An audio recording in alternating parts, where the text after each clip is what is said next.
Welcome to Business Chat, the platform dedicated to small businesses, freelancers, and startups. Every week, we find out a little bit more about how to navigate in this small business environment. My name is Paul Capelli, and I'm your host today. We have guests from many different industries and many specializations. Today, I wanted to have a chat with Laura Fantinello. Laura is a yoga teacher, a therapist, and a breath worker. She switched from an office environment, not long ago actually, to a freelancer activity. I want to learn a little bit about her journey and especially how she will advise how to deal with the stress of changing from something certain in a way to something quite uncertain like a freelancer activity. So please enjoy my conversation with Laura Fantinello. Welcome, Laura. How are you? Hi, Paul. I'm well, thank you. So, Laura, I wanted to hear because, I already explained in the introduction that you are a yoga teacher, a therapist, and a breath worker, and you switched basically from a 9-to-5 job to a freelancer activity. So, tell us a I little did. bit more about your journey, what you were doing before and what you're doing now, and maybe a little bit of differences. I started practicing yoga in my early 20s, but it wasn't until 2011 that I trained as a yoga teacher. In the meantime, I was working in different jobs, and the one that I recently left, I was first a sales manager, and then I became a compliance manager. My love for yoga, body work, and breath work was always there, and meditation as well. And then I wanted to find a way to transition from a 9-to-5 job to this one. And while I was working, it was very important to me to keep training as a body worker, to keep training as a yoga teacher, and practicing. So I was already teaching, but only part time. So it was fairly smooth as a transition.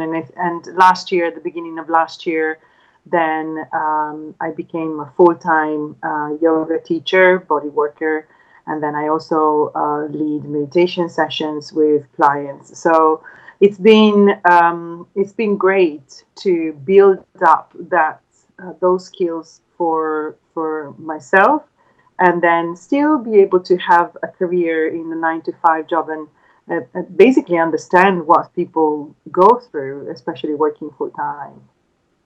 Yeah. And what do you think are the main differences? Of course, now you have technically more free time, etc. But Yeah, sometimes I say technically because I exactly know what you're going through and what you all are going through. So yeah. basically, how do you feel the difference between the certainty of having a salary and the uncertainty? I don't want to talk specifically financially, but hmm mentally and physically, consider that you are very in touch with these sensations. it's all connected. So of course the financial difficulties are there, especially when one transitions from a safe salary to an uncertain salary and income every month. So obviously there is a moment, or there are several times when you probably have sleepless nights because you are worried about covering the bills, covering the mortgage, or whatever other expenses you have to cover during the month. And I would say my practice, yoga and meditation, definitely have helped me to ground myself, and in knowing that obviously it's a moment, but it's very important as a self-employed person to keep myself grounded and cut down on things that are not so necessary as I thought before. Um, the major difference, though, is the motivation. I think that as a self-employed person, you decide to become self-employed because you love what you do, or at least you're planning to transition into something that will give you greater satisfaction, motivation, and perhaps it will give you a greater way to help people around you. Absolutely. And what advice would you give to people, consider that you again you are very much in touch with with your body, just to deal with that kind of stress, because not everybody is, has learned how you learn, through yoga, through meditation, through breathing, how to deal with stress. What would you advise as a simple thing that everybody can do? Well, as you probably know, there's different types of stress and different levels of stress. So if someone is experiencing mild stress levels, I would say maintaining a healthy level of exercise is really important, whether that be yoga or going for a run or a walk or any sport really helps to release stress levels. I would say also find a routine. Make sure that during the day you have a routine to stick to. Um, Simple things like waking up in the morning, have your practice, and then a bit of breakfast, and then you start working. And then you create some structure around your day. And it's very easy to fall back into thinking, I've got a few hours and I'm just going to sit on the sofa and do nothing. However, as a self-employed person myself, and also I know lots of other teachers and self-employed people in general, you end up working more hours than the standard 7.5 or 8 hours, and then you do work on weekends. So it's very important to certainly to stick to what you actually gives you great satisfaction. But I also think that you need to make sure that you keep replenishing that well of energy, that sense of presence that you can get in your body and your mind.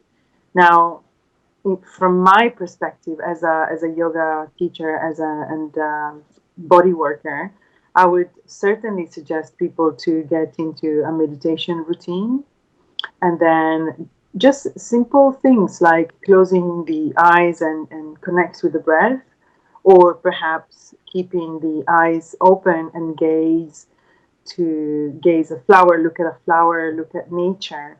That's extremely grounded and really helpful for everybody.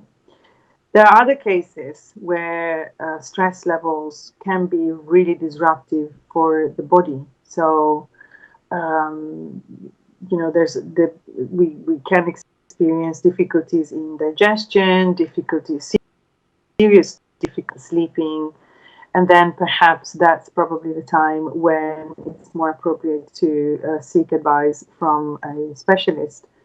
And there's plenty of resources out there. And I think that one one common theme though is the uh, personal stamina, personal determination to stick to what you want to achieve, whether lower your stress to work better, lower your stress to be a better person around your family and friends. Uh, Whichever the motivation is, it's really important to be present and knowing what to do. Absolutely. I was thinking about actually you as a specialist in relaxation, if you want, or activity, that you actually Yeah. found three different branches of your business, if you will.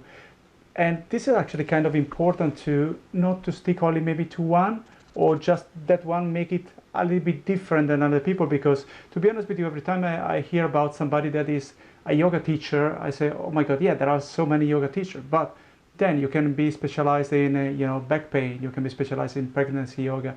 So find, I would say that one very important thing is to specialize a little bit and differentiate a little bit from other people. So to uh, yeah, basically having less stress, finding a little bit more clients, because you're not part of the big mass of simple specialists.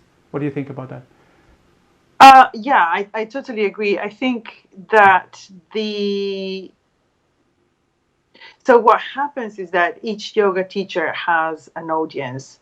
And also, I believe that each yoga teacher knows and is very aware that the body can store emotions and trauma. certainly trauma.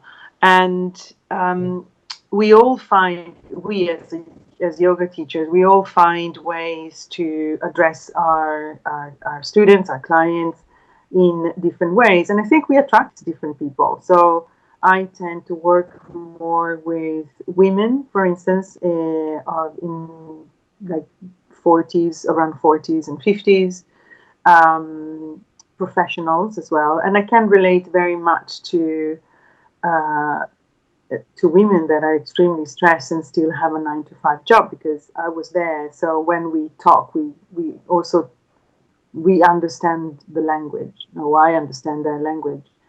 Other people might be in different journeys.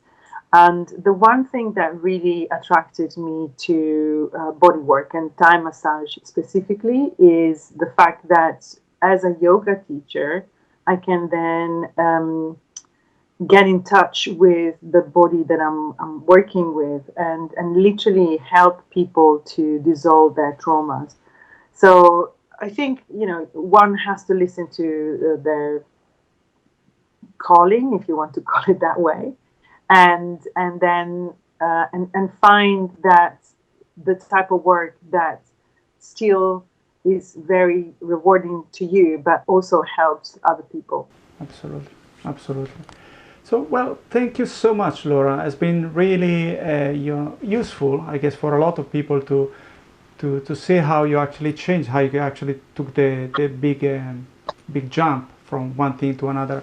I think that many years in an office, they take a toll, definitely.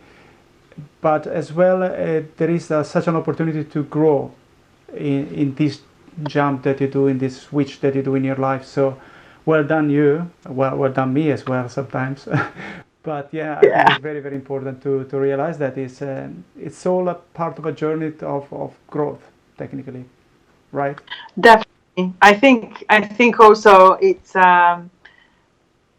always a learning curve. So always be open to learn new things and speak to people, connect to people. That's extremely important, especially as soul traders. As you know, we need to connect with each other and and and really believe in what we're doing. Because there are times when one asks, "Why did I leave my salary job?" Many times, right? But yeah, But it's just a different frame of mind, and I think it's really important to believe in what you're doing. absolutely. Well, thank you so much again, Laura. It's been Thank a real pleasure. you, Paul. Thank you so Take much. care. Bye. Take care. Bye.